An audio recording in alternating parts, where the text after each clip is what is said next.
बिस्मिल्लाहिर्रहमानिर्रहीम। स्टूडेंट्स, मैं उम्मीद करता हूँ आप खैरियत से होंगे। आज हम अपनी क्लास 10th की केमिस्ट्री सीरीज़ से चैप्टर 11 ऑर्गेनिक केमिस्ट्री का चौथा लेक्चर डिस्कस करने जा रहे हैं।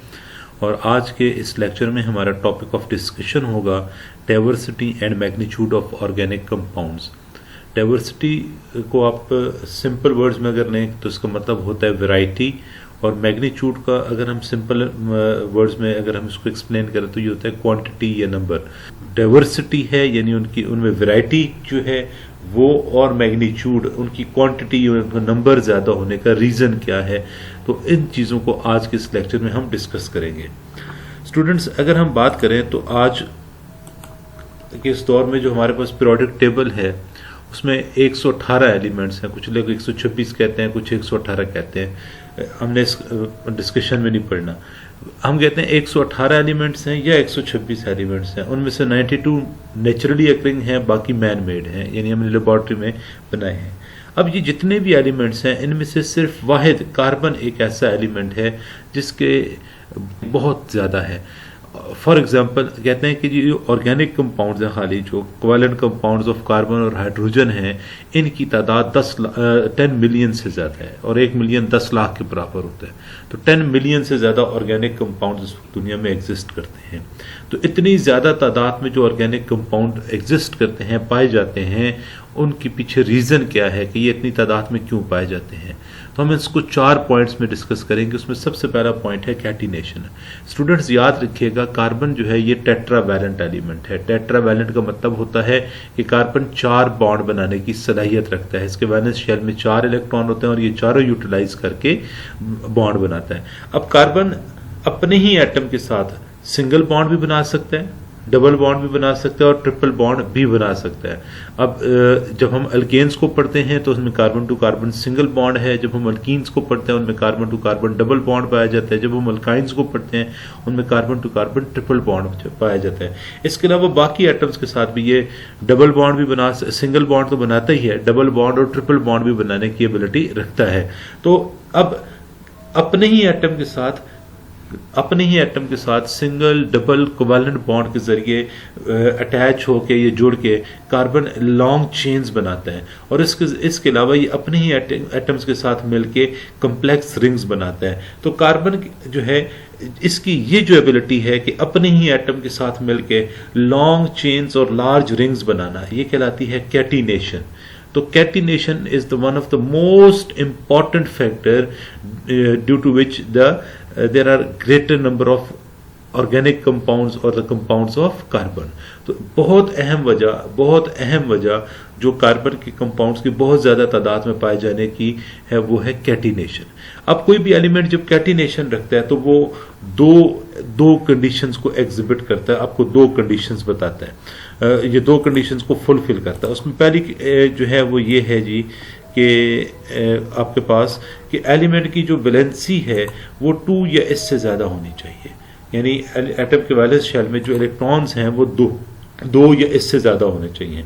और दूसरा, जो एटम्स हैं वो जो एलिमेंट है उसके जो एटम्स हैं उनके जो आपस में बॉन्ड बनते हैं वो दूसरे एटम के साथ बने हुए बॉन्ड से ज़्यादा स्ट्रांग होने चाहिए। जैसे अगर हम carbon to carbon single bond की बात करें तो इस carbon to carbon single bond को तोड़ने के लिए हमें 348 किलो जूल पर मोल एनर्जी चाहिए। और अगर हम carbon to nitrogen atom bond की बात करें, जब कार्बन और नाइट्रोजन के दरमियान बॉन्ड बनता है तो इस बॉन्ड को तोड़ने के लिए हमें 293 किलो जूल पर मोल एनर्जी चाहिए। तो अब इस तरह जो कार्बन है ये अपने एटम के साथ बाकी एटम्स के मुकाबले में ज़्यादा स्ट्रॉन्ग बॉन्ड बनाता है। तो इसलिए ऑर्गेनिक कंपाउंड्स जो हैं वो बहुत ज़्यादा तादाद में पाए जाते हैं। दूसरा रीजन है ऑर्गेनिक कंपाउंड्स को बहुत ज्यादा तादाद में पाए जाने का आइसोमेरिज्म। आइसोमेरिज्म क्या होता है? आइसोमेरिज्म को हम डिफाइन करते हैं कि 2 or more compounds having same molecular formula but different structural formulas are called isomers and phenomena is called isomerism। यानी 2 या 2 से ज़्यादा कंपाउंड्स हैं, उनका मॉलिक्यूलर फार्मूला सेम है, उनमें एटम्स की तादाद सेम है, लेकिन उनका स्ट्रक्चरल फार्मूला डिफरेंट है। यानी उस मॉलिक्यूलर फार्मूला को देखते हुए जब हम उनका स्ट्रक्चर ड्रॉ करते हैं तो वो डिफरेंट आता है। तो वो जो स्ट्रक्चर्स हैं, वो जो कंपाउंड्स हैं, वो एक दूसरे के आइसोमर्स कहलाएंगे और ये फिनोमेना आइसोमेरिज्म कहलाता है। फॉर एग्जाम्पल, हमने पेंटेन ली है 5 कार्बन वाली एल्केन, इसका मॉलिक्यूलर फार्मूला होता है C5H12। और इसके हमने आइसोमर्स ड्रॉ किए हैं। अगर हम C5H12 की बात करें तो स्टूडेंट्स ये जो पहला स्ट्रक्चर है इसको देखें, इसमें ये 1 2 3 4 5 कार्बन है।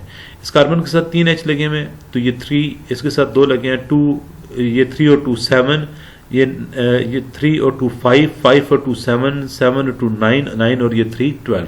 तो ये इस मॉलिक्यूलर फार्मूला को जस्टिफाई कर रहे हैं। अगर हम इस स्ट्रक्चर को देखें तो इसमें 5 कार्बन कैसे पूरे होंगे, 1 2 3 4, अब ये 3 4, ये 7 2 9 और 3 12 हाइड्रोजन, तो ये भी C5H12 है। और अगर हम इस स्ट्रक्चर को देखें तो ये 1 2 3 4 और 5 कार्बन हैं, 3 6 9 और 12, तो ये 12 हाइड्रोजन, तो ये भी C5H12 है। अब ये तीनों स्ट्रक्चर C5H12 हैं, इनका मॉलिक्यूलर फार्मूला सेम है, इनमें एटम्स की तादाद एक जैसी है। फर्क क्या है, यहाँ पर सारे एटम एक ही सीरीज में जुड़े हुए हैं और ये स्टेट चेन स्ट्रक्चर है। अब यहाँ पर एक ब्रांच है और यहाँ पर इस स्ट्रक्चर में 2 ब्रांचेस हैं, तो अब ये मॉलिक्यूलर फार्मूला सेम है लेकिन स्ट्रक्चर डिफरेंट हो गया, तो ये एक दूसरे के आइसोमर्स कहलाते हैं। और ये जो फिनोमेना ऑफ आइसोमरिज्म है, ये भी ऑर्गेनिक कंपाउंड की बहुत ज्यादा तादाद में एग्जिस्ट करने का एक रीजन है। इसके अलावा जी स्ट्रेंथ ऑफ कोवेलेंट बॉन्ड, तीसरा रीजन जो हमारी बुक में लिखते हैं। ऑक्सीजन, याद रखिएगा स्टूडेंट्स, जो हमारे पास कार्बन है ये नॉन मेटल है और नॉन मेटल हमेशा कोवेलेंट बॉन्ड बनाता है। वो पोलर कोवेलेंट भी हो सकता है, नॉन पोलर भी हो सकता है, लेकिन बॉन्ड कोवेलेंट होगा।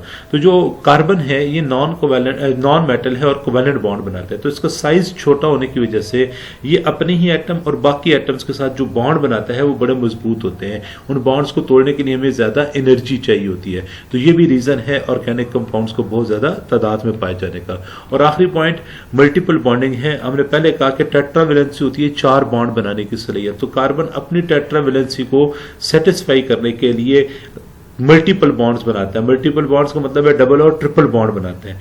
अब जैसे आप आगे चल के पढ़ेंगे फंक्शनल ग्रुप में, carbon to carbon double bond होता है, इसके अलावा carbon to carbon triple bond होता है मल्टीपल बॉन्डिंग में, carbon to oxygen double bond होता है, carbon to nitrogen double bond आता है, carbon to nitrogen triple bond आता है। तो ये डिफरेंट तरह के डिफरेंट एटम्स के साथ, अपने एटम के साथ भी और बाकी एटम्स के साथ भी मल्टीपल बॉन्डिंग शो करता है, और इस मल्टीपल बॉन्डिंग की वजह से ऑर्गेनिक कंपाउंड बहुत ज्यादा तादाद में पाए जाते हैं। अब अगर मैं पेपर पॉइंट ऑफ व्यू से इस टॉपिक की इंपॉर्टेंस को डिस्कस करूं तो लॉन्ग क्वेश्चन में ये टॉपिक बहुत कम आया है आपके पास, लेकिन चूंकि एक छोटा टॉपिक है 4 से 5 नंबर में एडजस्ट हो सकता है, तो पेपर के पॉइंट ऑफ व्यू से एज अ होल ये टॉपिक इंपॉर्टेंट है। इस टॉपिक से जो क्वेश्चन पेपर में पूछे जाते हैं, एक तो वो ये आइसोमरिज्म है, बहुत इंपॉर्टेंट है। आपसे 2 तरह से क्वेश्चन पूछ सकता है, what is isomerism, give example. और फिर अब चूंकि SLO बेस्ड पेपर आना है, कॉन्सेप्चुअल क्वेश्चन आना है, तो वो आपसे कहेगा draw all the possible isomers for C5H12, तो आपको ये 3 आइसोमर्स ड्रॉ करने होंगे 2 नंबर के सवाल में, ठीक है। इसके अलावा आपसे एक सवाल ये पूछा जाता होता है, what is catenation, what are the basic conditions for catenation, catenation क्या है और उसके लिए बेसिक कंडीशंस क्या है। तो ये आपके पास कैटिनेशन की डेफिनेशन है इधर से लेके इधर तक, और ये नीचे 2 कंडीशंस हैं। तो स्टूडेंट्स मैं उम्मीद करता हूँ आपको ये बातें समझ आई होंगी। अगर किसी किस्म का कोई कन्फ्यूजन हो, कोई क्वेश्चन पूछना हो तो उसे कमेंट में लिखिएगा, आपको जरूर आंसर मिलेगा। Thank you very much.